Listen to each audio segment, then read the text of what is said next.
Hello everyone, কালকে ছিল সরস্বতী পুজো, কিন্তু সরস্বতী পুজো সকালে অঞ্জলি না দিয়ে আমরা সোজা চলে গিয়েছিলাম বহরমপুর ডক্টর দেখাতে। হঠাৎ করে আমার ছেলের ভীষণ জ্বর এসেছিল।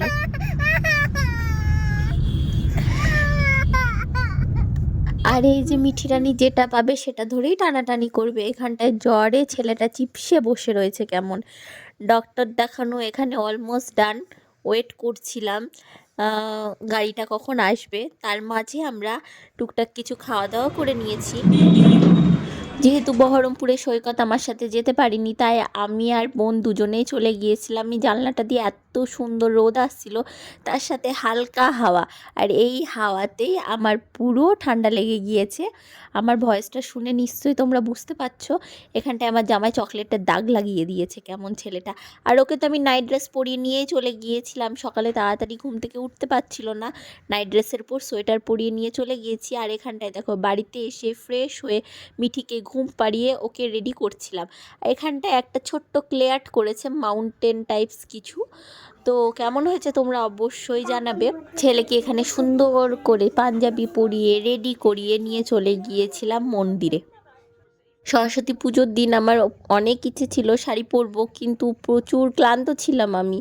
ডক্টর দেখিয়ে জার্নিং করে এসে একটু এনার্জি ছিল না শাড়ি পরার মতন।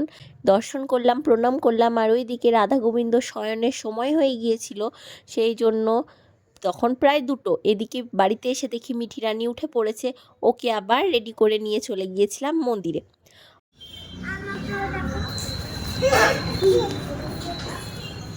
সবাই যখন ভোগ খেয়ে পুজো করে বাড়ি চলে গিয়েছে, আমরা তখন গিয়েছিলাম ঠাকুর দর্শন করতে আর ভোগ খেতে। এখানে আমিও খাচ্ছিলাম, আমার সাথে একটু আধটু মিঠিও খাচ্ছিল।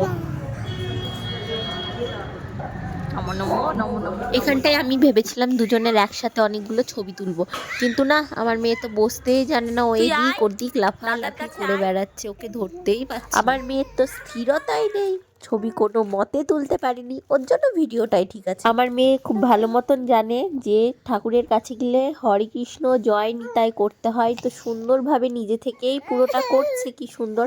আর ও এটাও জানে যে তুলসী বেদিতে হাত দিতে নেই, তাই আগে না বললো, দিয়ে আস্তে করে ছুঁয়ে দিল। ওই দিক থেকে ঠাকুরমশাই বলছে তুই হাত দিয়ে, দেখছি আমি তোকে, আর ও ঠাকুরমশাইকে দেখেও জয় নিতাই করে ভুলিয়ে দিচ্ছে।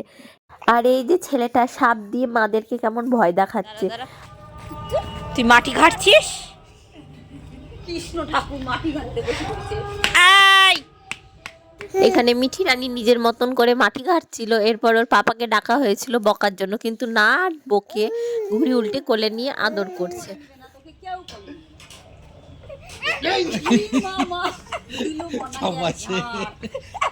সবাইকে মেরে ধরে এসে লেগেছিল দাদা ভাইয়ের পিছনে। ও দাদাকেও লাঠি, একটা বড় লাঠি নিয়ে চেয়ে বেড়াচ্ছিল। আর ওইদিকে আমার ছেলে সেকেন্ড টাইম ক্লে আর্ট। আর সন্ধ্যাবেলায় আমরা সবাই মিলে ভেজ পিৎজা খেয়েছিলাম, তার মধ্যে অরিগানো দিতেই ভুলে গিয়েছিলাম। এরপর রাতের ডিনারে ছিল লুচি, দুধ পুলি, তার সাথে আলুর তরকারি, মিষ্টি। যাই হোক, সবগুলোর ভিডিও নেওয়া হয়নি, এর জন্য এখানেই শেষ করছি। দেখা হবে নেক্সট আরও একটা ব্লগে। Bye bye.